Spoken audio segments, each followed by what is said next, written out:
Welcome back කියලා පිළිගන්නවා අදත් එක්ක ගිග් YouTube channel එකට. ඉතින් අද ඔයාලට අරන් ඇවිත් තියෙන යාළුවනේ 5 account එක හරියට නිවැරදිව කොහොමද create කරගන්නේ කියලා. ඉතින් මේ විදිහට මම ඔයාලට වීඩියෝ එක අරන් එනවා. අපි ගිහින් බලමු කොහොමද 5 එකේ අපේ account එක හරියට create කරගන්නේ කියලා. ඉතින් මේක වීඩියෝ සීරීස් එකක් විදිහට තමයි අරන්. මොකද 5 එකේ account එක create කරන එක 5 එකේ gig එකක් දාන එකේ ඉඳලා ඔයාලට වීඩියෝ සීරීස් එකක් අරන් ඉන්න බලාපොරොත්තු වෙනවා. ඒත් එක්කම මතක් කරනවා මම මීට කලින් වීඩියෝ එකේ කිව්වා වගේ අපේ ෆොටෝෂොප් කෝස් එක පටන් ගන්න අපි සූදානම් කරලා තියෙනවා. මේ ෆොටෝෂොප් කෝස් එක සම්පූර්ණයෙන් ෆ්‍රී කරන්නේ හැමෝටම. ඉතින් ඒකත් මම වීඩියෝ වලින් සතියේ එක දවසක ඒ වීඩියෝ එක අප්ලෝඩ් කරනවා. ඉතින් අපි බලමු මම ළඟදී මේක වැඩි පටන් ගන්නවා. ඉතින් ඔයාලට පුළුවන් එකත් එක්ක join වෙන්න.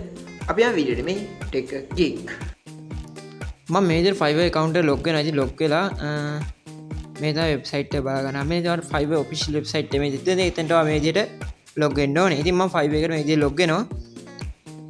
log වුණාට පස්සේ මම අරන් යන මෙන්න මෙයාගේ තවත් ඉන්ටර්ෆේස් එකකට. ඉතින් මෙන්න මේ ඉන්ටර්ෆේස් එකේ ඔයාලට ගියාම බලාගන්න හැකි become a seller කියලා option එක තියෙනවා. මේ become a seller කියන එක උඩ click කරාට පස්සේ මෙන්න මෙයාගේ ඉන්ටර්ෆේස් එකේ යට ආයෙ become a seller කියලා option එක. ඉතින් මේක උඩ click කරගන්න.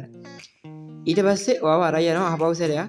මේක උඩ click කරාට පස්සේ මෙන්න මෙයාගේ වින්ඩෝ එක. ඉතින් මෙතන ඔයාලට තියෙනවා sign up වෙන්න. sign in වෙන්න පුළුවන් ඔයාලට Google එක කරා එහෙම නැත්නම් email එක කරා Apple ID එක එහෙම නැත්නම් Facebook account එක කරා ඔයාලට sign in මේ කියත මම continue with Google දෙනවා. ඊට පස්සේ ඔයාගේ email එක මේ විදිහට මෙතනට add කරගෙන ඔයා මේ විදිහට next කියන උඩ click කරන්න ඕනේ. මම මගේ email එක මේ විදිහට මෙතනට add කරගන්නවා. ඊට පස්සේ next කියන උඩ click කරනවා. ඊට පස්සේ මගෙන් ඉල්ලනවා මෙයාලා password එකක්. ඉතින් මේක load වුණාට පස්සේ මම password එකක් ඉල්ලනවා. ඉතින් මම email එකේ තියෙන password එක මෙතනට දුන්නාට පස්සේ two step verification මෙතන මම yes කියන එක උඩ tap කරන්න කියන. ඉතින් මම ෆෝන් එක උඩ tap කරාට පස්සේ මේ විදිහට ඒක ආයි download වෙලා මාව වෙන්න මේ වගේ තැනකට අරන් එනවා. ඉතින් මෙතනදී අපේ email එක තමයි verify වෙන එක තමයි වෙන්නේ. ඊට පස්සේ මෙතනදී continue කියන කොට click කරන්න කියන. ඉතින් මේක උඩ මම continue කියලා click කරාට පස්සේ අපේ account එකෙන් sign in වෙන එක හරියනවා. ඉතින් අපි මෙතන sign in එක හරියටම sign in වුණා. ඊට පස්සේ ආයි මේ වගේ ඉන්ටර්ෆේස් එකකට අපි එනවා. ඉතින් මෙතන ඔයාලට ප්‍රොෆයිල් එක බලා ගන්න පුළුවන් දැන්. මොකද අපි sign in වෙලා ඉන්න නිසා. ඉතින් මෙන්න මේ විදිහට මෙතන ඔයාලට ප්‍රොෆයිල් එක බලා ගන්න පුළුවන්. මම මේ විදිහට ඔයාලට පෙන්නන්නම් ප්‍රොෆයිල් එක. ඉතින් මෙතන ප්‍රොෆයිල් කියන කොට ගියාට පස්සේ ඔයාලට ඔයාගේ ප්‍රොෆයිල් එක මෙන්න මේ විදිහට බලා ගැනීමේ හැකියාවක් තියෙනවා. ඉතින් වැඩි දෙයක් ඕන වෙන්න මේ විදිහට ප්‍රොෆයිල් එක බලා ගන්න තියෙන. ඉතින් මෙන්න මෙතන ඔයාගේ නම තියෙනවා. ඒ වගේම ඔයාගේ ලැන්ග්වේජ් ෆ්ලුවෙන්ට් එක, ඒ වගේම ඔයාගේ ඩිස්ක්‍රිප්ෂන් එක වගේ ඔක්කොම දේවල් ටික මෙතන ඔයාලට බලා ගැනීමේ හැකියාවක් තියෙනවා.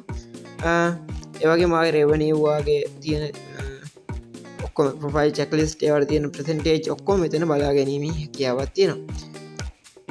ඉතින් යාළුවනේ මම ඔයාලට ප්‍රොෆයිල් එක මේ විදිහට බලාගත්ත හැකි. ඉතින් මම ප්‍රොෆයිල් එකෙන් අයින් වෙලා බැක් වෙලා ඔයාලට පෙන්නනවා කොහොමද account එකේ ඉතුරු ටික create කරගන්න කියලා. ඉතින් මෙතන අර සායි become a seller කියලා දෙනවා. ඉතින් ඔයා ඒක උඩ ටික් එකක් දාගත්තට පස්සේ ඔයා වෙන්න මෙයාගේ තැනට ආවා. ඉතින් මෙතන කියනවා ඔයා ලැහැත්ති දානවා 5 එකේ setting කරන්න.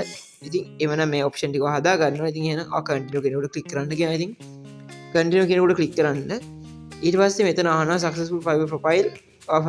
ඔයා සාර්ථකව success 5 profile එකක් හදන්න මොනවද කරන්න ඕනේ. ඉතින් ඒක උඩ මේ ඔක්කොම කියවන්න පුළුවන්. ඔයාලට කියවනවනම් කියවල ඉවරලා මේ continue කියන උඩ click කරන්න. ඊට පස්සේ මෙන්න මෙතන ආයෙසරයක් ඔයාලට continue කියලා option එක එකත් continue කරන්න. ඉතින් continue කරලා පස්සේ මෙන්න මෙයාගේ interface එක. ඉතින් මෙතන ඔයාලට ආයෙ full name එක තියෙනවා. පුරවන්න. ඉතින් මම හිතනවා මගේ full name එක ජනිත සහය කියලා පුරව ගන්නවා. ඊට පස්සේ display name එකකින් අපේ display එකේ උඩ වැටෙන්න ඕනේ name එක. තමයි මේ අහන්නේ profile photo එකට උඩින්. ඉතින් මෙතන මම මගේ නම මේ විදිහට දා ගන්නවා. ඉතින් අවශ්‍ය ජනිත කියලා දාන්න. මොකද මෙතන ගොඩාක් අයට ප්‍රොෆෙෂනල් නේම් එකක් දාගන්න එක හොඳයි. ඊට පස්සේ මම ඩිස්ක්‍රිප්ෂන් එක මේ විදිහට වෙනස් කර ගන්නවා. වගේ මට ප්‍රොෆයිල් ෆොටෝ පික්චර් එක මේ විදිහට උඩින් බලා ගන්න පුළුවන්. ඊට අමතරව ලැන්ග්වේජ් එක මෙතන තියෙනවා ඉංග්‍රීසි සිංහල කියලා මම දෙකටම ෆ්ලුවෙන්ට් කියලා දා ගන්නවා. ඔයාලට තව ලැන්ග්වේජ් එකක් පුළුවන් නම් add new කියන කොට ටික් කරලා මෙතන ලැන්ග්වේජ් තියෙනවා. ඒ වගේම ඒකට අවශ්‍ය අපේ තියෙන ලෙවල් එක තියෙනවා. ඉතින් ඔයාලට ඒක මිනිමම් ද ලැන්ග්වේජ් ද මැක්සිමම් ද කියන එක දාගන්න පුළුවන්. ඉතින් ඊට පස්සේ මේ විදිහට ඩිස්ක්‍රිප්ෂන් එකත් ඔක්කොම සම්පූර්ණ කරගෙන අපේ ප්‍රොෆයිල් ෆොටෝ එකත් අප්ඩේට් කරගත්තට පස්සේ අපිට හැකියාවක් තියෙනවා මේකට continue කියන උඩ click කරන්න. ඉතින් මම මේ විදිහට මම ඩිස්ක්‍රිප්ෂන් එක ඇඩ් කරගන්නවා. තාම මේක අඩුපාඩු තියෙනවද කියලා මම මේ විදිහට මේක log කරලා බලලා ඒ අඩුපාඩු සේරම හදලා ඉවරලා මගේ ප්‍රොෆයිල් ෆොටෝ එක ඇඩ් කරගන්නවා. දැන් බලමු මේකේ මොනවද තව තියෙන අඩුපාඩු කියලා. ඉතින් මෙතනින් කන්ටිනියු දුන්නට පස්සේ ඔයාලට පුළුවන් ඔයාලගේ account එකේ ඉස්සරහට යන්න. ඉතින් මෙතන මේ ඉස්සෙල්ලා අපිට කිව්වනේ අපි gig එකක් දාන තැනට ගම මේකේ සම්පූර්ණ විස්තරය කියලා දෙනවා. විශේෂයෙන්ම කියන්න ඕන ඔයාලට gig එකක් create කරනකොට ඊළඟ වීඩියෝ එකේ මම කරගෙන ඉතින් මේ විදිහට මම මෙතන මම description හදා ගන්න. ඊට පස්සේ මම ප්‍රොෆයිල් ෆොටෝ එකක් මේ විදිහට ඇඩ් කරගන්නවා. ඉතින් මම මගේ ප්‍රොෆයිල් ෆොටෝ එක මේ විදිහට මෙතන ඇඩ් කරගත්තට ගෙන මේ විදිහට මම මගේ ප්‍රොෆයිල් ෆොටෝ එක උඩ තියලා ක්ලික් කරගන්නවා. ක්ලික් කරගෙන ඒක මම මේ විදිහට මේකේ ඇඩ් කරගන්නවා. ඉතින් මම ප්‍රොෆයිල් ෆොටෝ එක ඇඩ් කරගන්න ඉවර වුණාට පස්සේ යට තියෙන කන්ටිනියු කියන බටන් එක උඩ මම ක්ලික් කරනවා. ඉතින් මම මේ විදිහට මගේ ප්‍රොෆයිල් ෆොටෝ එක ඇඩ් කරගන්නවා. ඉතින් මගේ ප්‍රොෆයිල් ෆොටෝ එක මේ විදිහට මෙතෙන්ට ඇඩ් වෙනවා. ඊට පස්සේ මම මෙතන කන්ටිනියු එක ක්ලික් කරලා පස්සේ මෙන්න මේ වගේ ඉන්ටර්ෆේස් එකට යනවා. ඉතින් මෙතන ඔයාලට තියෙනවා ඔයාගේ පර්සනල් ඉන්ෆර්මේෂන් ටික පුරවන්න. ඉතින් මෙතන තියෙන ඔයාගේ මොකද්ද තියෙන කැටගරි එක. ඉතින් මම රයිටින් ඇන්ඩ් ට්‍රාන්ස්ලේෂන් කියන කැටගරි එකෙන් තමයි තෝරගත්තේ. ඉතින් ඔයාලට ඕන නම් එඩිටින් AI සර්විස් මම කතා කරලා දෙනවා. මේකේ තියෙන කැටගරි ගැන අපි ඉස්සරහට තව වීඩියෝ පොඩකින් හම්බෙමු. ඉතින් මේ වගේ ඔයාලට අවශ්‍ය කැටගරි එකකින් ඔයාලට අවශ්‍ය ප්ලැට්ෆෝම් කියන්නේ අනුමාත්‍රිකා ඕන තරමක් තියෙනවා. ඉතින් ඒවෙන් ඔයාලට මේක සිලෙක්ට් කරගැනීමේ හැකියාවක් තියෙනවා.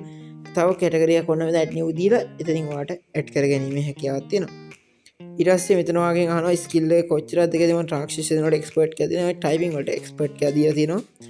ඒ වගේම මගේ ටෙක්නොලොජිස් ග්‍රැජුවේෂන් 2017 කියලා මම දුන්න এডুকেෂන් එක හැටියට. වගේම සර්ටිෆිකේෂන් අහනවා. ඉතින් ඔයාලට Adobe Premium එක කෝස් එකක් කරලා Adobe ගැන මොකක් හරි සර්ටිෆිකේට් එකක් තියෙනවා. ඒක ඇඩ් කරගෙන ඊට පස්සේ කන්ටිනියු දෙන්න. ඊට පස්සේ මෙතන වගේ ඊමේල් එක වෙරිෆයි කරන්න. ඉතින් මම සයින් ඉන් වෙද්දී මගේ ඊමේල් එක වෙරිෆයි වුණා. ඊට පස්සේ මම ෆෝන් නම්බර් එක වෙරිෆයි කරගන්න. ඉතින් මම ෆෝන් නම්බර් එක මේ විදිහට දීලා ෆෝන් නම්බර් එක වෙරිෆයි කරගන්නවා. ඉතින් වෙරිෆයි වුණාට පස්සේ මේ විදිහට ඔයාලට ඔයාගේ account එක මේ විදිහට 100ම ක්‍රියේට් කරනවා. ඉතින් මෙතන ඔයාලට ඊට පස්සේ gig එකක් දාන්න තමයි ඉන්නේ. මේ create a gig කියන ඔප්ෂන් එක කරලා ක්ලික් කරලා දැන් මේක අපේ කියලා වීඩියෝ එකෙන් හම්බෙමු. මම ටෙක් ගීක්.